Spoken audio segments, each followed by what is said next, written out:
Good morning बच्चों। BA part third year, subject है राजनीति विज्ञान। टॉपिक चल रहा था अपने सेकंड पेपर चल रहा था वेस्टर्न पॉलिटिकल थिंकर, जिसमें आप लोगों का प्लेटो वाला टॉपिक लगभग कंप्लीट हो गया था। प्लेटो आप लोगों का कंप्लीट हो चुका है और दूसरे टॉपिक को हम डिस्कशन कर रहे थे अरस्तु। अरस्तु एक ऐसा विद्वान था राजनीति विज्ञान का कि जब कभी हम लोग राजनीति विज्ञान की बात करेंगे तो ये हम भी मानते हैं कि अरस्तु से पहले प्लेटो का नाम आता है, लेकिन यदि सैद्धांतिक दृष्टि देखा जाए तो राजनीति विज्ञान के जनक के रूप में, या यूं है कि राजनीति विज्ञान का पिता और इसका जनक कौन था, तो वो थे अरस्तु। इसलिए जब भी राजनीति विज्ञान की बात होगी अरस्तु का नामांकन जरूर आएगा। ये अपना सेकंड टॉपिक है, प्लेटो के बाद में अरस्तु। अब देखिए आप लोग, इस राजनीति विज्ञान के जनक या पिता अरस्तु का जन्म यूनान के स्टेगिरा नामक स्थान पर 384 ईसा पूर्व में हुआ था। अरस्तु का जन्म यूनान के स्टेगिरा नामक स्थान पर 384 ईसा पूर्व में हुआ था। इनके पिता इनके पिता मैसेडोनिया के राजा के दरबार में, अरस्तु के जो पिता थे वो मैसेडोनिया के राजा के दरबार में एक चिकित्सक के रूप में कार्य करते थे। चिकित्सक रूप में कार्य करते थे, इसीलिए चिकित्सा शास्त्र की शिक्षा प्राप्त करने में अरस्तु किसी प्रकार की कोई कठिनाई का सामना नहीं करना पड़ा। अर्थात चिकित्सा शास्त्र की शिक्षा अरस्तु को अपने पिता से प्राप्त हो गई थी, क्योंकि इनके पिताश्री निकोमक्स मैसेडोनिया के राजा के दरबार में एक चिकित्सक के रूप में कार्य करते थे। इसलिए अरस्तु को अपने पिता से चिकित्सा शास्त्र की शिक्षा प्राप्त आसानी से हो गई। जब चिकित्सा शास्त्र की शिक्षा अरस्तु ने प्राप्त कर ली तो इनकी जिज्ञासा और ज्यादा थी। इनके मतलब कि बचपन में इतने प्रतिभाशाली थे, ऐसा इनके पिता को और परिवार वालों को भी लगने लग गया था कि हमारा पुत्र जो अरस्तु है वो निश्चित रूप से एक सुपर इंटेलिजेंट बालक है, और इसलिए इनको आगे की पढ़ाई कराने के लिए इन्होंने भी बिना समय बर्बाद करते हुए प्लेटो के शिक्षण संस्थान में अरस्तु का दाखिला अर्थात प्रवेश करा दिया जाता है। यानी कि प्लेटो के शिक्षण संस्थान में जब अरस्तु का दाखिला हो जाता है तो अरस्तु अपने प्रारंभ में ये दिखा चुका था कि उनमें इंटेलिजेंस की कोई कमी नहीं थी। इसलिए अरस्तु का देखते ही देखते सबसे प्रिय शिष्य प्लेटो अरस्तु देखते ही देखते प्लेटो का सबसे प्रिय शिष्य बन गया। और जब अपने सभी स्टूडेंट्स के अंतर्गत सभी छात्रों में अरस्तु प्लेटो को ये समझने लगा था कि निश्चित रूप से अरस्तु एक अच्छा छात्र है, पूरे प्रतिज्ञा के अनुसार काम करता था, रेस्पेक्ट करना, पढ़ाई लिखाई मतलब कि अव्वल नंबर आता था अरस्तु, तो प्लेटो को भी लगने लग गया था कि निश्चित रूप से ये बंदा आगे जाके बहुत कुछ करेगा। लेकिन जब 347 ईसा पूर्व में प्लेटो की अचानक मृत्यु हो जाती है, और जब प्लेटो की मृत्यु हो जाती है तो अरस्तु को यह लगने लग जाता है कि प्लेटो के शिक्षण संस्थान का हो सकता है कि कुछ जिम्मेदारी दायित्व अरस्तु के हाथों में आ जाए। लेकिन वहाँ के नागरिकों ने अरस्तु को बाहरी छात्र बता दिए, ये पद उनको नहीं दे पाए और इनको वहां से लगभग शिक्षण संस्थान से बाहर का रास्ता दिखाई दिया।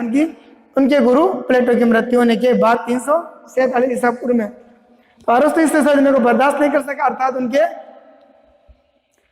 गुरु की मृत्यु की प्लेटो की अरस्तु इस सदमे को बर्दाश्त नहीं कर सकता और इसी स्थिति वहां से वो चला गया।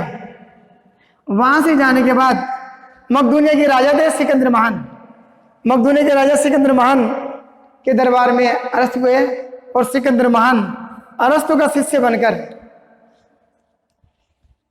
से ज्ञान प्राप्त करने लग गया, अपने राजकार्य से संबंधित, और अपने जीवन का अंतिम समय अरस्तु भी सिकंदर महान के साथ ही बिताने लगे। लेकिन जब 322 ईसा पूर्व में सिकंदर की मृत्यु हो जाती है, उसी समय अचानक अरस्तु की भी मृत्यु हो जाती है और एक राजनीति विज्ञान के इस महान विद्वान की गाथा यही समाप्त हो जाती है। 322 ईसा पूर्व में सिकंदर महान की मृत्यु के साथ ही अरस्तु की भी मृत्यु हो जाती है। मृत्यु से पूर्व इस महान विद्वान ने कई पुस्तकों की रचना की थी। कुछ विद्वानों का तो यह भी मानना है कि अरस्तु ने लगभग 100 पुस्तकों की रचना की थी। कुछ विद्वान तो ये मानते थे कि 100 या इससे अधिक पुस्तकों की रचना अरस्तु के द्वारा की गई थी। लेकिन जब कभी बात आती है इनकी पुस्तक की प्रसिद्धि की तो द पॉलिटिक्स द पॉलिटिक्स इनकी ऐसी पुस्तक थी जो इतनी ज्यादा फेमस थी कि आज भी अरस्तु को इसी पुस्तक की वजह से राजनीति विज्ञान का जनक और पिता कहा जाता है। यानी कि इनके विचार पॉलिटिक्स के अंतर्गत इतने समाहित गए कि इनको राजनीति विज्ञान का जनक की संज्ञा दे दी गई। इसके बाद इन्होंने जिस पद्धति का अनुसरण किया अरस्तु ने, या यूं गई राजनीति विज्ञान के जनक इस अरस्तु ने जिस पद्धति को अपनाया, आगमनात्मक पद्धति का अनुसरण करते हुए, साथ ही साथ इन्होंने पहले विद्वान थे जिन्होंने आगमनात्मक पद्धति का प्रयोग करते हुए उसमें विश्लेषणात्मक पद्धति को भी अपनाया था। प्लेटो ने निगमनात्मक पद्धति अपनाई थी, ये आप लोगों को ध्यान रखना। प्लेटो ने निगमनात्मक पद्धति का अनुसरण किया था और प्लेटो का शिष्य अरस्तु ने आगमनात्मक पद्धति का अनुसरण करने के साथ साथ ही विश्लेषणात्मक पद्धति का अनुसरण भी इनके द्वारा किया गया था। विश्लेषण की बात क्यों आती है? क्योंकि इन्होंने जिस पद्धति को अपनाया था, ऐसा नहीं कि यह पद्धति किसी व्यक्ति के द्वारा पहले अपनाई गई थी और उन्होंने एज इट इज वैसे वैसे उठाकर अपने यहाँ पे रख लिया, उसका अनुसरण कर लिया हो। इन्होंने इस पद्धति को अपनाने से पूर्व लगभग विश्व के 158 संविधानों का गहन अध्ययन किया था और उस गहन अध्ययन करने के बाद अरस्तु को लगा था कि मुझे इस पद्धति का अनुसार अर्थात आगमनात्मक पद्धति को ही अपनाया जाना चाहिए और इसलिए उन्होंने आगमनात्मक पद्धति का अनुसरण किया था। अब आगे देखिए अरस्तु के राज्य संबंधित विचार। एक बात फिर आप लोगों को बताता हूँ, राजनीति विज्ञान BA part 3rd year topic अपना अरस्तु, सेकंड टॉपिक है प्लेटो के बाद में। यूनान के इस महान दार्शनिक विचारक अरस्तु का जन्म स्टेगिरा नामक स्थान पर 384 ईसा पूर्व में हुआ था। इनके पिता श्री निकोमैक्स मैक्सोनिया के राजा के दरबार में एक चिकित्सक के रूप में कार्य करते थे और चिकित्सा शास्त्र की शिक्षा प्राप्त करने में अरस्तु को किसी प्रकार की कठिनाई का सामना नहीं करना पड़ा था और चिकित्सा शास्त्र की शिक्षा इन्हें सहज अपने पिता से प्राप्त हो गई थी। जब इनको आगे की पढ़ाई करने के लिए प्लेटो के शिक्षण संस्थान में इनका दाखिला करा दिया गया था, तो प्लेटो को अपना गुरु मानकर अरस्तु ने शिक्षा प्राप्त की और उन्हीं के चरणों में रहकर कई वर्षों तक इन्होंने शिक्षण संस्थान की शिक्षा प्राप्त की और समय देखते हुए ऐसा लगने लग गया था कि अरस्तु प्लेटो का सबसे बेस्ट स्टूडेंट के रूप में जाना जाने लग गया। लेकिन इनके गुरु प्लेटो की जब 347 ईसा पूर्व में अचानक मृत्यु हो जाती है, मृत्यु हो जाने के बाद अरस्तु को ऐसा लगता था कि इनके गुरु की मृत्यु होने के बाद इनके शिक्षण संस्थान का प्रमुख अरस्तु को बनाया जाएगा और मैं शिक्षण संस्थान का बखूबी विकास करूंगा, ऐसा अरस्तु का मानना था। लेकिन वहाँ की जो लोकल स्टूडेंट्स थे उन लोगों ने ऐसा विद्रोह कर दिया कि अरस्तु हमारे यहाँ का लोकल स्टूडेंट नहीं है, इसलिए प्लेटो के शिक्षण संस्थान का प्रमुख अरस्तु को न बनाया जाए, हम में से जो स्टूडेंट यहाँ के लोकल स्टूडेंट उनमें से किसी एक स्टूडेंट को ये जिम्मेदारी दी जाए और अरस्तु को उस शिक्षण संस्थान से बाहर भेज दिया गया। वहां से जाने के बाद ये सीधे भले मकदूनिया के राजा थे सिकंदर महान। सिकंदर महान ने अरस्तु को अपना गुरु मान लिया। गुरु मानकर सिकंदर महान को वो राजकार्य संबंधित अपनी शिक्षा दीक्षा देने लगे। वहीं पर अरस्तु ने अपना निवास स्थान बना लिया और वहीं पर रहने लगे। लेकिन जब 322 ईसा पूर्व में सिकंदर की भी मृत्यु हो जाती है और सिकंदर की मृत्यु के साथ ही इस राजनीति विज्ञान के जनक अरस्तु की भी मृत्यु हो जाती है और ये चैप्टर यहीं पे क्लोज होता है। अर्थात अरस्तु के 322 ईसा पूर्व में इस दुनिया को छोड़कर चले जाते हैं। अब देखिए आप आगे की प्रक्रिया।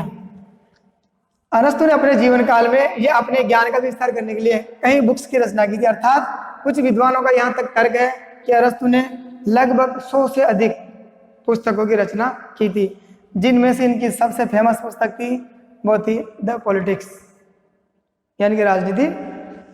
ये पुस्तक उसको विश्वविख्यात बनाने में सहायक रखती। अरस्तु ने जिस प्रकार से प्लेटो के द्वारा निगमनात्मक पद्धति का अनुसरण किया गया था, अरस्तु ने ठीक अपने गुरु के अगेन अर्थात आगमनात्मक पद्धति को अपनाया था। इस आगमनात्मक पद्धति को भी अरस्तु ने तब अपनाया था जब विश्व के लगभग 158 देशों के संविधानों का विश्लेषण या अध्ययन करने के बाद इस पद्धति का अनुसरण किया गया था। तो यह थी प्लेटो के बारे में सामान्य अरस्तु के बारे में सामान्य जानकारी।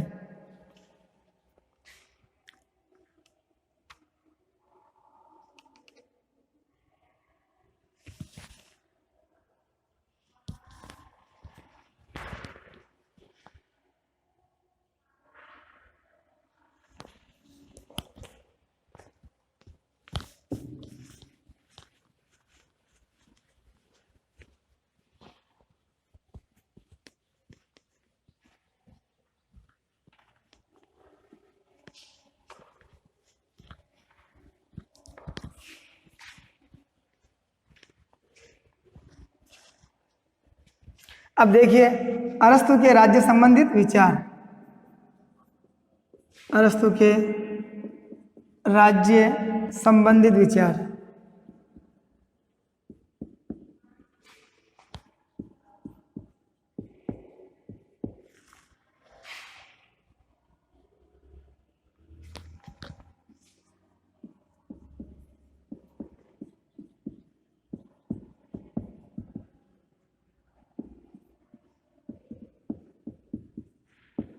अरस्तु के राज्य संबंधित विचारों के अंतर्गत अरस्तु की जो पुस्तक थी politics, the politics, the politics के सेकंड भाग में उन्होंने अपने राज्य संबंधित विचारों का वर्णन किया था। अरस्तु के राज्य संबंधित विचार, अरस्तु ने अपने राज्य संबंधित विचार अपनी प्रसिद्ध पुस्तक द पॉलिटिक्स के सेकंड भाग में इस विचारों को प्रस्तुत किया गया था। अरस्तु ये मानता था कि राज्य को इन्होंने एक प्राकृतिक संस्था के रूप में स्वीकार किया था।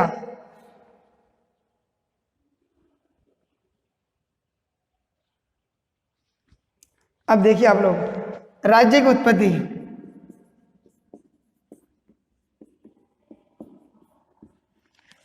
अरस्तु राज्य संबंधी विचार कहता है कि राज्य एक प्राकृतिक संस्था के रूप में था। अब सेकंड बात कहता है कि राज्य की उत्पत्ति कैसे हुई, यानी कि राज्य किस प्रकार से बना, कैसे बना। ये कहता है कि समय और परिस्थिति के अनुसार जब मनुष्य के अंतर्गत मनुष्य में सोचने और समझने की जो शक्ति थी वो धीरे धीरे आती गई। और ये कहता है कि जब राज्य एक प्राकृतिक संस्था थी तो उस प्रकृति में रहते हुए कुछ व्यक्तियों के द्वारा समय पर ऐसा एक सिस्टम बनाते गए वो लोग, यानी कि समूह बनाते गए और सोचने समझते धीरे धीरे चलते गए। तो व्यक्ति क्या होता है कि राज्य में रहकर ही अपनी संपूर्ण क्रियाकलाप कर सकता है, राज्य के बाहर व्यक्ति का कोई अस्तित्व नहीं है। इसलिए वो कहता है कि राज्य की उत्पत्ति भी मनुष्य के द्वारा ही की गई है।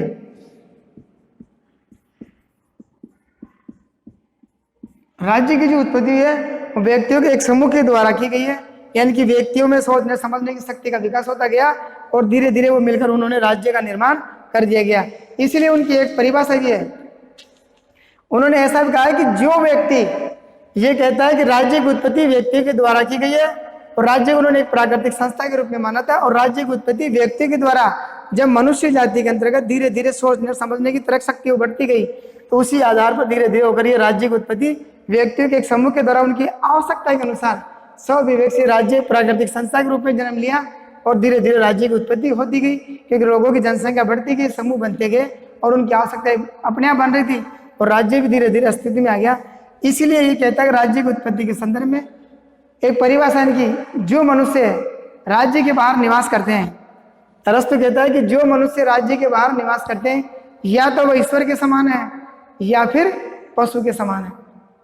राज्य के बाहर जो व्यक्ति निवास करता है या तो वो ईश्वर है, भगवान है, या फिर जानवर है। ये परिभाषा अरस्तु देता है कि जंगलों में मान लीजिए कोई व्यक्ति निवास कर, आजकल तो जंगलों में भी लोग पहुंच गए, लेकिन उस जमाने में जब इनका जन्म हुआ था 384 ईसा पूर्व की बात कर रहे हैं, उस समय ये कहता था कि उस जमाने में मनुष्य जाति कभी जंगलों में रहती थी, आज जो ये शिकारियां वगैरह तो वो रहते थे। ये कहता है कि राज्य के बाहर निवास करने वाला या तो ईश्वर है या फिर वो जानवर के समान है। फिर कहता है राज्य एक स्वाभाविक संस्था है, राज्य स्वाभाविक संस्था है।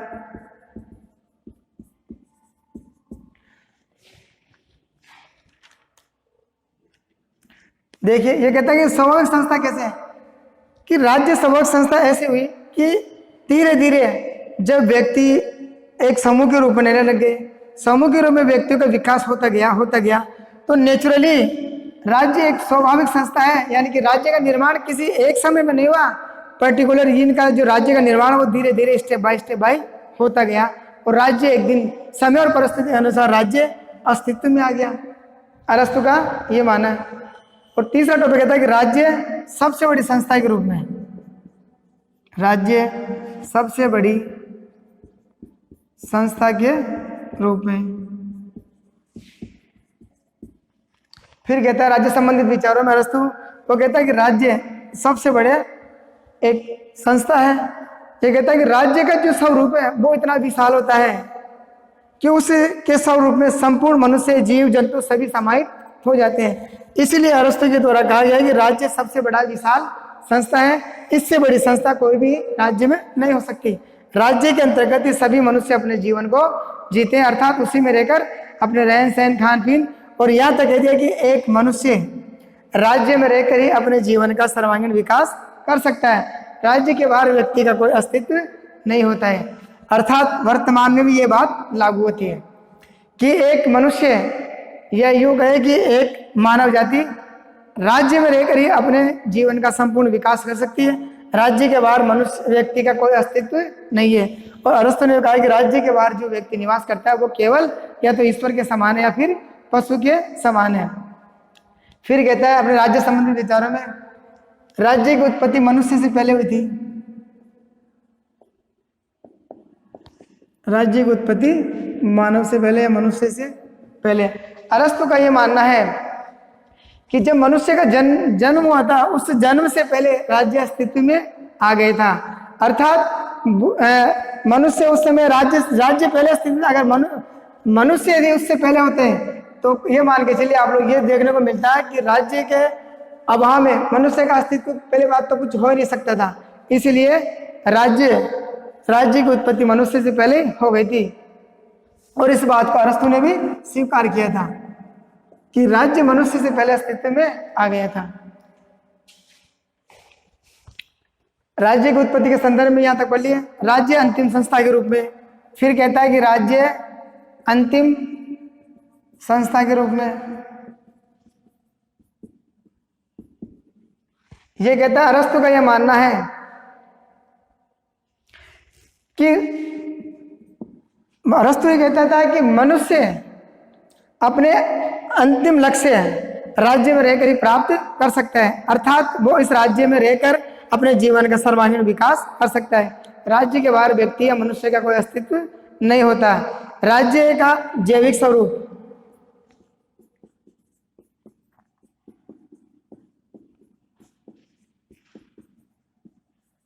राज्य का जैविक स्वरूप, देखिए राज्य की प्रकृति को कहता है कि एक जीवधारी के समान होती है। ये कहता है कि राज्य होता है जो एक जंतु के समान होता है, अर्थात उसका जो विकास है एक जीवधारी होता है। निरंतर जिस प्रकार से जीवों का विकास होता रहता है, उसी प्रकार से राज्य का विकास भी होता रहता है, ऐसा अरस्तु का मानना है। फिर कहता है लास्ट में अपने राज्य संबंधी विचारों में, राज्य का आत्मनिर्भर होना, राज्य का आत्मनिर्भर होना।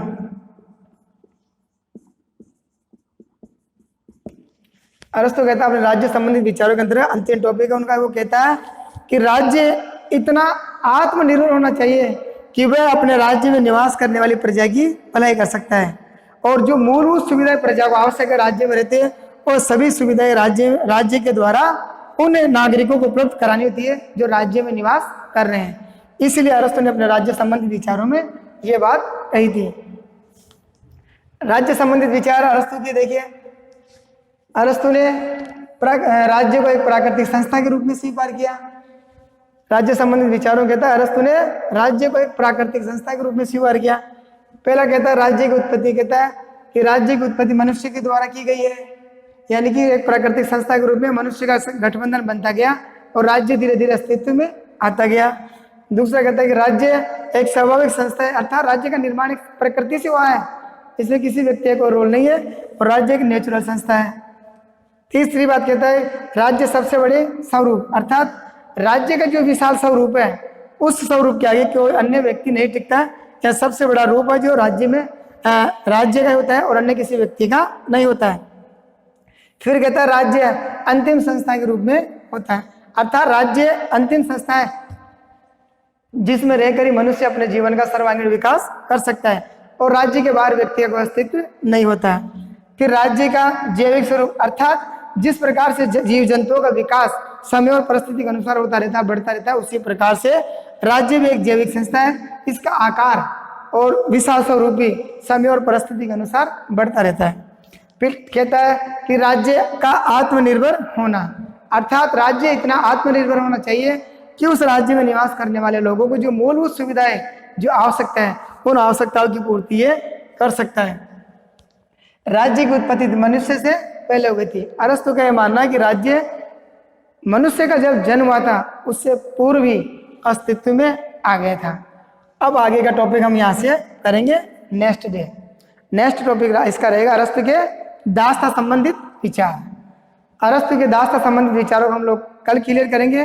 जब तक के लिए थैंक यू वेरी मच, बहुत बहुत धन्यवाद।